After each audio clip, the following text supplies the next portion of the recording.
Hello बच्चों, मैं स्मिता बिजलवान स्वागत करती हूँ आपका आईसीटी वर्चुअल क्लासरूम में। आशा करती हूँ आप सभी स्वस्थ होंगे और अच्छे से अपनी पढ़ाई कर रहे होंगे। बच्चों, आज हम पढ़ने जा रहे हैं क्लास 11 की केमिस्ट्री और क्लास 11th केमिस्ट्री में हमारा चैप्टर चल रहा था some basic concept of chemistry. तो इसी को ही आगे हम आज कंटिन्यू करेंगे। चलिए बच्चों, तो इस चैप्टर में बहुत सारे टॉपिक्स को हमने कवर कर लिया था अपने लास्ट लेक्चर में। ठीक है, आज उसी से ही आगे हम आज कंटिन्यू करेंगे। एक बार आप देख लीजिए साथ साथ जो जो हमने कवर कर लिया था लास्ट लेक्चर में। तो एम्पिरिकल फार्मूला और मॉलिक्यूलर फार्मूला हमने पढ़ लिया था कि कैसे हम एम्पिरिकल फार्मूला फाइंड करते हैं और कैसे हम मॉलिक्यूलर फार्मूला फाइंड करते हैं। ठीक है, इससे रिलेटेड काफी सारे क्वेश्चंस भी हमने कर लिए थे जिससे हमारा पूरा बेसिक भी क्लियर हो गया था। ठीक है, नेक्स्ट हम पढ़ रहे थे स्टोइकियोमेट्री या स्टोइकियोमेट्री। ठीक है, तो यहाँ पर हमने देखा था कि स्टोइकियोमेट्री है क्या, क्वांटिटेटिव स्टडी है इसकी रिएक्टेंट और प्रोडक्ट की किसी भी केमिकल रिएक्शन में, यानी कि किसी रिएक्शन में कितना प्रोडक्ट से कितना रिएक्टेंट बन रहा है, ये सब हम यहाँ पर, यानी कि बेसिकली हम रिएक्टेंट प्रोडक्ट की क्वांटिटेटिव स्टडी यहाँ पर करते हैं। ठीक है, तो इसका एक क्वेश्चन था वो हमने अपने लास्ट लेक्चर में सॉल्व कर लिया था। अब आगे बढ़ते हैं नेक्स्ट क्वेश्चन की तरफ। नेक्स्ट क्वेश्चन है, if 80 gram of CH4 is burnt with O2 to produce CO2 and H2O, calculate mass of O2 required। यानी कि कहा जा रहा है अगर 80 ग्राम CH4 बर्न किया जा रहा है ऑक्सीजन के साथ और बना रहा है कार्बन डाइऑक्साइड प्लस वाटर। ठीक है, तो हमें क्या कैलकुलेट करना है, O2 के कितने मोल यहाँ पर चाहिए होंगे इस प्रोसेस के लिए, वो देखना है ना कि CH4 को बर्न करने के लिए 80 ग्राम बर्न करने के लिए कितने O2 चाहिए।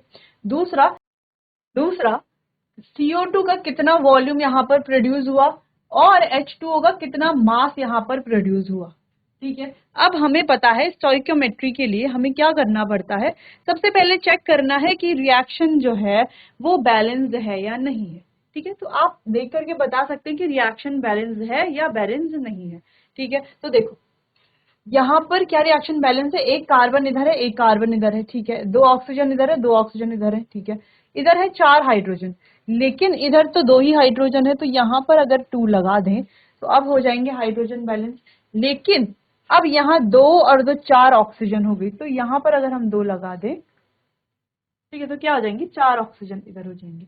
अब ये बैलेंस है, हाँ अब पूरी बैलेंस है। देखो 4 हाइड्रोजन इधर है 4 इधर है, 4 ऑक्सीजन इधर है 4 इधर है। ठीक है, एक कार्बन इधर है एक कार्बन इधर है। ठीक है, प्रॉपर क्या है, बैलेंस है। अब हम लिखेंगे इनका जो स्टैंडर्ड जो गिवन है पहले वो लिख लेते हैं।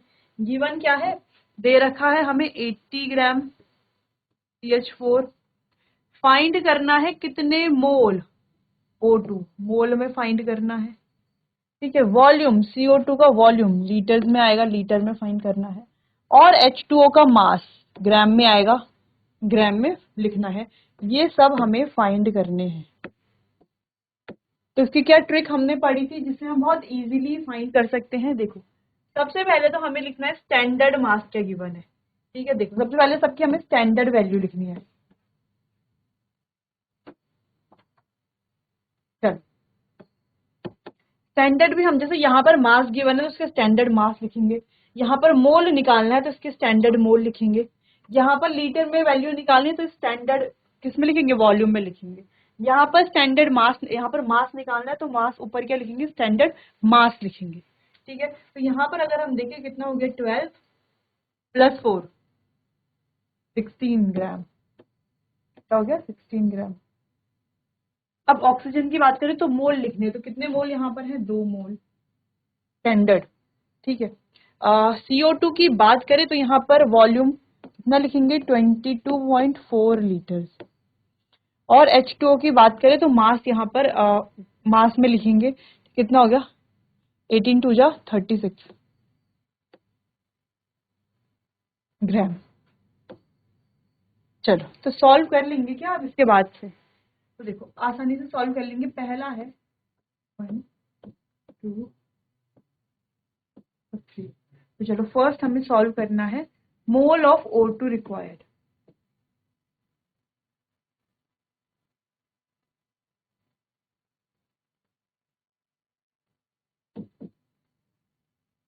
ये 3 पार्ट हम सॉल्व करेंगे। तो देखो O2 रिक्वायर्ड, O2 कितना चाहिए, तो देखो 80 ग्राम गिवन मोल, गिवन क्या है, मास है। गिवन वाले का स्टैंडर्ड कितना है 16, और जिसका हमें फाइंड करना है उसका स्टैंडर्ड कितना है 2। यानी कि जो गिवन है इन 2, जिसका हमें फाइंड करना है उसका जो भी स्टैंडर्ड वैल्यू, अब वो मोल हो सकता है, वो लीटर हो सकता है, वो वॉल्यूम हो सकता है, वो मास हो सकता है, वो कुछ भी हो सकता है। ठीक है, अपॉन कर लेंगे जो हमें गिवन है उसका स्टैंडर्ड मास या वॉल्यूम है जो भी है वो क्या है। ठीक है, इस तरीके से ये कर लिया। अब इसको सॉल्व कर लेंगे।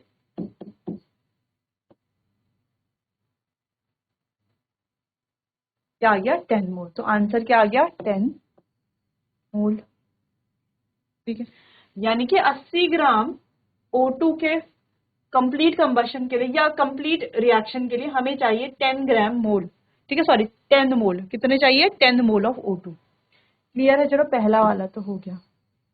सेकंड क्वेश्चन है volume of CO2 produced. Volume of CO2 कैसे फाइंड करेंगे, तो देखो सेम वही जो गिवन है, गिवन क्या है 80 ग्राम, और गिवन वाले का स्टैंडर्ड कितना है 60, और जिसका फाइंड करना है उसका स्टैंडर्ड लिख लेंगे, कितना है 22.4 ग्राम। 2 से सॉल्व कर लेंगे। ठीक है, सॉल्व कर लेंगे इसको।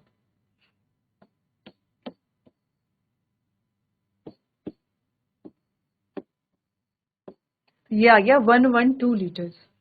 ये कितना आ गया 112 लीटर्स। सॉल्व हो गया, इजीली कर लिया हमने। अगला है मास ऑफ H2O प्रोड्यूस्ड।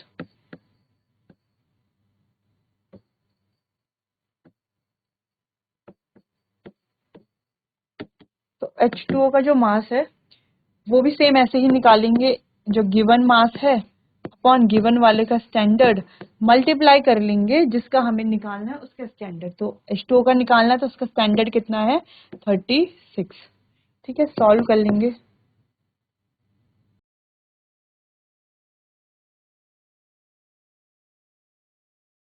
ये आ गया 180 ग्राम। यहाँ पर आ गया आंसर 180।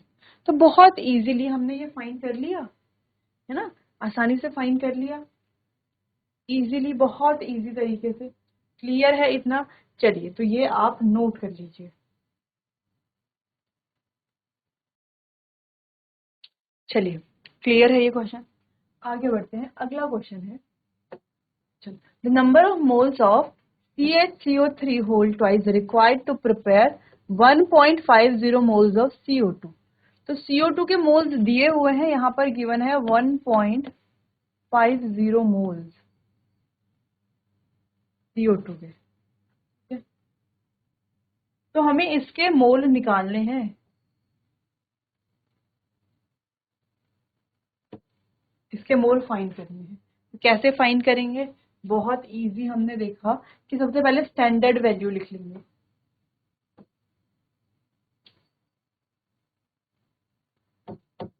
ठीक है, देखो इसके मोल निकालने हैं तो इसका स्टैंडर्ड मोल कितना है 1 मोल। ठीक है, बाकियों का हम नहीं लिखेंगे, लिखना चाहें तो लिख सकते हैं। ठीक है, बाकी अगर हम यहाँ पर देखें तो 2CO2 और इसके भी मोल्स गिवन है, तो यहाँ पर नंबर, यहाँ पर भी स्टैंडर्ड मोल ही लिखेंगे, तो क्या आ गया 2 मोल। तो क्या अब हम आसानी से सॉल्व कर सकते हैं इस पर, जो ट्रिक हमें पता है उसकी मदद से। तो देखो बिल्कुल कर सकते हैं। क्या था फॉर्मूला जो हम पढ़ रहे थे अभी तक, जो भी गिवन है इनटू, ठीक है, जिसको हमें फाइंड करना है, अपॉन जो स्टैंडर्ड है, गिवन वाले का जो स्टैंडर्ड है वो लिख लेंगे, सॉल्व कर लेंगे इसको। 0.75, ये तो 0.75 मोल ये आ गया यहाँ पर आंसर।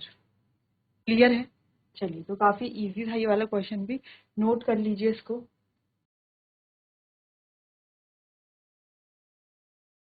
चलिए अगला क्वेश्चन है, find max moles of CCl4 formed when 10 moles of CH4 के मोल्स दिए हुए हैं undergo chlorination with excess of chlorine. यानी कि ये रिएक्शन होगी तो हमें क्या निकालने हैं, CCl4 जो फॉर्म हुआ उसके कितने मोल्स हैं। ठीक है, ये होगा CH4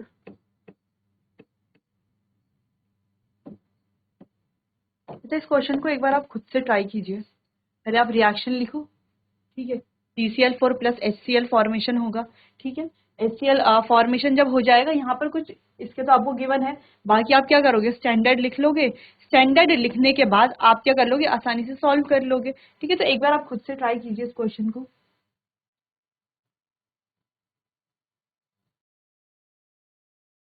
चलो, तो आपने कर लिया होगा, इजी था। देखो लिख लिया होगा आपने रिएक्शन, जैसे कि हमने बताई, क्लोरीनेशन हो रहा है, क्या देगा CCl4 और साथ में HCl। चेक कर लेंगे रिएक्शन बैलेंस है या नहीं है। तो देखो इधर Cl 2 है, इधर Cl कितने हैं, 4 है। तो यहाँ पर अगर हम 2 लिख दें, Cl कितने हो जाएंगे, 4। ठीक है, अच्छा 4 नहीं, इधर Cl है 4 और एक 5, और इधर हाइड्रोजन है 4 और इधर हाइड्रोजन है 1। तो अगर हम यहाँ पर 4 लिख दें, 4 हाइड्रोजन हो जाएंगे, टोटल क्लोरीन हो जाएंगे यहाँ पर 8। यहाँ पर हम लिख देंगे 4, तो 4 टू 8 क्लोरीन। अब क्या बैलेंस है, देखो कार्बन 1 है, कार्बन 1 है, Cl कितने, 4 टू 8। इधर भी Cl कितने, 4 प्लस 4 8। इधर हाइड्रोजन कितने हैं, 4, और इधर हाइड्रोजन कितने हैं, 4। ठीक है, तो रिएक्शन बैलेंस है। तो चलो, तो क्या दिया हुआ है, स्टैंडर्ड जो भी दिया हुआ है पहले वो लिख लेते हैं। ठीक है, जिसका हमें फाइंड करना है। तो देखो इसमें 10 मोल्स गिवन है, स्टैंडर्ड कितना है, 1 मोल। CCl4 के मोल्स निकालने हैं, तो यहाँ पर मोल निकालने हैं, और दिया हुआ कितने, स्टैंडर्ड कितना है, 1 मोल। सॉल्व कर लेंगे बहुत आसानी से। तो 10/1 इंटू जिसके निकालने हैं उसके कितने मोल हैं, स्टैंडर्ड 1। फॉर्मूला भी लिख सकते हो, जो भी हमारे पास गिवन है।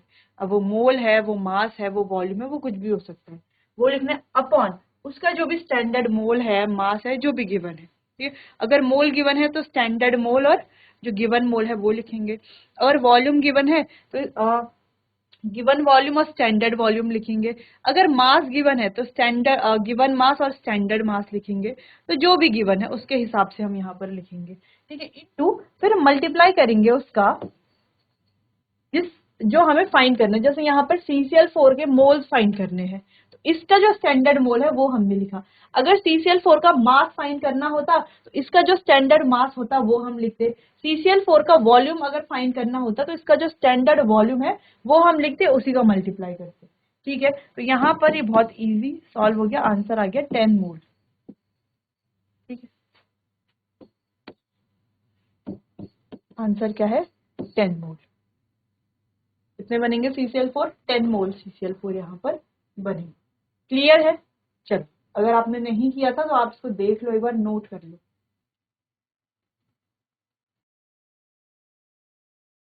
चलिए आगे बढ़ते हैं नेक्स्ट क्वेश्चन की तरफ।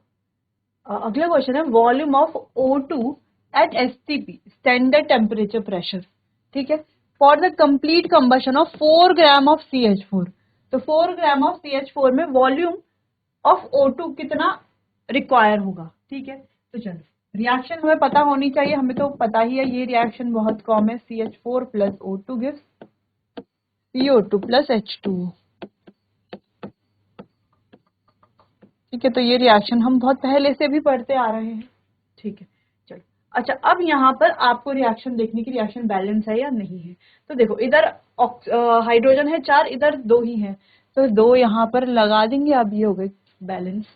अच्छा बैलेंस, अच्छा ऑक्सीजन देखो इधर 2 ही है, इधर 2 और 2 4 है। तो अगर यहाँ पर 2 लगा दें तो ऑक्सीजन हो जाएगी बैलेंस। ठीक है, तो कार्बन 1 है दोनों तरफ, हाइड्रोजन दोनों तरफ 4 है, और ऑक्सीजन दोनों तरफ 4 है। ठीक है, तो रिएक्शन बैलेंस हो गई। तो पहला स्टेप ही क्या है, रिएक्शन को बैलेंस करना। दूसरा, जो भी हमारे पास गिवन है वो लिखना। अब गिवन क्या है, यहाँ पर गिवन है 4 ग्राम CH4।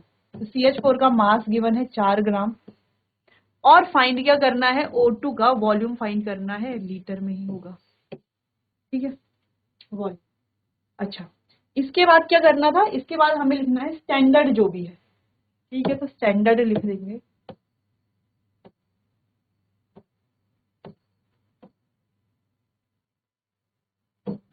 चलो, तो CH4 का स्टैंडर्ड मास की अगर हम बात करें तो कितना है, 16 ग्राम। ऑक्सीजन की अगर हम बात करें, देखो, तो ऑक्सीजन का मास हमें नहीं लिखना है, ऑक्सीजन का क्या लिखना है, हमें वॉल्यूम पूछा गया है तो हमें इसका स्टैंडर्ड वॉल्यूम ही लिखना है, ठीक है, तो वॉल्यूम लिख लेंगे 2 इंटू 22.4, STP में यही तो होता है 22.4, ठीक है, और 2 है तो 2 से मल्टीप्लाई कर देंगे इसको, ठीक है। बाकी CO2 H2 का लिखना जरूरी नहीं है क्योंकि यहाँ पर हमें फाइंड नहीं करना, लेकिन मान लो CO2 का मास पूछा जाता कि ये इतना रिएक्ट करेगा तो कितना CO2 प्रोड्यूस होगा, या कितना H2O प्रोड्यूस होगा, तो मास पूछा होता अगर दोनों का तो आप स्टैंडर्ड मास लिखते, दोनों का अगर वॉल्यूम पूछा होता तो आप स्टैंडर्ड वॉल्यूम लिखते, ठीक है, दोनों का अगर मोल पूछे होते तो आप स्टैंडर्ड में क्या लिखते, मोल लिखते, ठीक है, क्लियर है। चलो, अब इसको सॉल्व कर लेते हैं, तो देखो सॉल्व कैसे करेंगे, जो भी हमारे पास गिवन है अपॉन गिवन जो है उसका स्टैंडर्ड कितना है, मल्टीप्लाई जो हमें फाइंड करना है उसका स्टैंडर्ड कितना है, तो कितना है 2 इंटू 22.4, सॉल्व कर लेंगे इसको, तो देखो 2 8 जा 16, 2 कैंसिल आउट हो गया यहाँ पर, 4 1 जा 4, 2 जा 2 से कैंसिल कर लेंगे, 2 1 जा 0.2 जा, या 11.2 लीटर वॉल्यूम, ठीक है, तो आप लिख लोगे यहाँ पर 11.2, कितना वॉल्यूम चाहिए इसका, 11.2 वॉल्यूम इसका चाहिए CO2 और H2O बनाने के लिए, क्लियर है, 4 ग्राम के साथ, क्लियर है, समझ में आया कैसे इसका सॉल्यूशन हमने किया, ठीक है, तो काफी इजी है, चलिए नोट कर लीजिए इसे।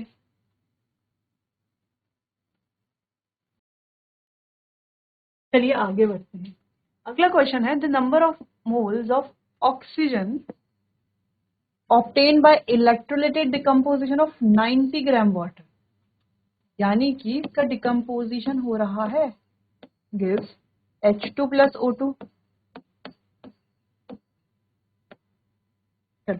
अच्छा देखेंगे रिएक्शन बैलेंस तो नहीं है क्योंकि यहाँ पर 2 होना चाहिए, अब यहाँ पर भी 2 होना चाहिए, तो क्या आप बैलेंस है, 4 हाइड्रोजन इधर है, 4 इधर है, 2 ऑक्सीजन इधर है, 2 इधर है, ठीक है, आप बैलेंस सॉल्व कर लेंगे। हमें फाइंड क्या करना है, ऑक्सीजन के मोल्स, इसके मोल फाइंड करने हैं, ठीक है, बाकी दिया हुआ क्या है 90 ग्राम वाटर, 90 ग्राम वाटर दिया हुआ है, ठीक, स्टैंडर्ड वैल्यू लिख लेंगे,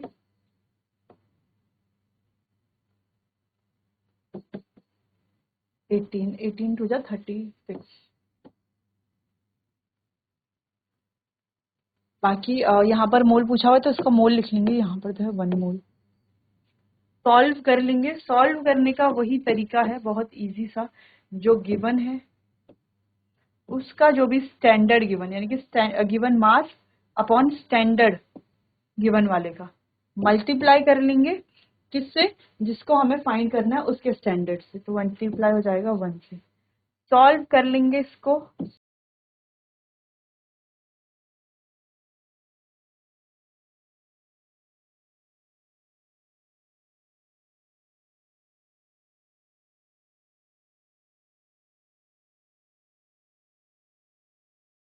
ये आ गया 2.5 मोल,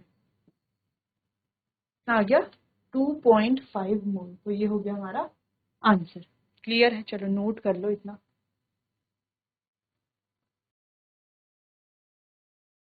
चलिए आगे बढ़ते हैं, बात करते हैं एक और इम्पॉर्टेंट टॉपिक की, जो है लिमिटिंग रिएजेंट। अब लिमिटिंग रिएजेंट होते क्या है, ठीक है, लिमिटिंग रिएजेंट और reactant is the substance entirely consumed in a chemical reaction, यानी कि जो किसी केमिकल रिएक्शन में पूरे कंज्यूम हो जाते हैं उन्हें कहते हैं लिमिटिंग रिएजेंट, ठीक है। तो हो सकता है कोई कोई पूरे कंज्यूम ना होते हो, तो उन्हें क्या कहा जाएगा, उन्हें कहा जाएगा एक्सेस रिएजेंट, यानी कि जो पूरा कंज्यूम हो रहा है वो कम मात्रा में है, तो वो क्या है, लिमिटिंग रिएजेंट। ठीक है। और जो पूरा पूरा कंज्यूम नहीं हो रहा है, जो बच रहा है, वो क्या होगा, एक्सेस रिएजेंट। ठीक है। Which limit the amount of product form, तो जो प्रोडक्ट फॉर्म हो रहा है उसके अमाउंट को लिमिट भी कौन कर रहा है, लिमिटिंग रिएजेंट। ठीक है। It is identified by finding which reactant produce the least product or by dividing available moles by stoichiometric coefficient. The smallest quotient is the limiting reagent. तो इसको कैसे करते हैं, by finding which reactant produce the least product, कि कौन सा reactant कम product बना रहा है, या तो ऐसे बता सकते हैं, या तो हम क्या करेंगे, जो मोल्स हैं उनको डिवाइड कर देंगे स्टोइकियोमेट्रिक कोफिशिएंट से। अब ये स्टोइकियोमेट्रिक कोफिशिएंट क्या होते हैं, ये हमने पढ़े हैं पहले भी। देखो, अगर हमारे पास रिएक्शन है N2 plus H2 gives 2NH3, ठीक है। रिएक्शन बैलेंस है क्या, 3 2 6, 3 2 6, 2 2, ठीक है। अगर ये है, मान लो ये भी दिया है 10 मोल और ये भी दिया है 10 मोल, आपको इसके मोल्स निकालने हैं, तो कैसे निकालोगे, कौन सा वाला, आप कहोगे कि जैसे हम स्टोइकियोमेट्री में सॉल्व कर रहे थे वैसे करके निकाल लेंगे, लेकिन यहाँ पर ये भी है और ये भी है, तो आप किसे लोगे, है ना, किसे आप किसका यूज करोगे, इसका या इसका। ठीक है। तो ये यहाँ पर लिखा हुआ नहीं है, तो आपको क्या करना है, पहले ढूंढना है दोनों में से लिमिटिंग रिएजेंट कौन सा है। जब आप लिमिटिंग रिएजेंट ढूंढ लेंगे तब तो आप आसानी से सॉल्व कर लेंगे क्वेश्चन को। ठीक है। तो कैसे फाइंड करेंगे लिमिटिंग रिएजेंट, जो नंबर ऑफ मोल्स हैं अपॉन स्टोइकियोमेट्रिक कोफिशिएंट, जैसे इसके अपॉन में 10 अपॉन स्टोइकियोमेट्रिक कोफिशिएंट कितना है, 1, तो 10 अपॉन 1 हो जाएगा। यहाँ पर क्या है, 10 अपॉन 3, ये हो जाएगा, इसका क्या हो जाएगा, इसकी मदद से हम लिमिटिंग रिएजेंट निकाल सकते हैं, जिसकी वैल्यू कम होगी वो क्या होगा, लिमिटिंग रिएजेंट। अगर हम डेफिनेशन की बात करें, the reactant that is completely used up first in a chemical reaction, इसका काम क्या है, maximum amount of product that can be form, तो डिटरमाइन करना कि मैक्सिमम अमाउंट ऑफ प्रोडक्ट क्या बनी है। ठीक है। इसको क्या, अगर हम एक्सेस रिएजेंट की बात करते हैं जो कंप्लीटली कंज्यूम नहीं होते हैं रिएक्शन में। ठीक है। और स्टोइकियोमेट्री की क्या इंपॉर्टेंस है बच्चों, इसके बारे में हम बात करेंगे अपने आने वाले अगले सेशन में। ठीक है। तो लिमिटिंग रिएजेंट को बहुत डिटेल में डिस्कस करेंगे अपने आने वाले अगले सेशन में, तब तक के लिए आप पढ़ते रहिए। चलिए बच्चों, तो मिलते हैं अपने आने वाले अगले सेशन में, तब तक के लिए आपका बहुत बहुत धन्यवाद।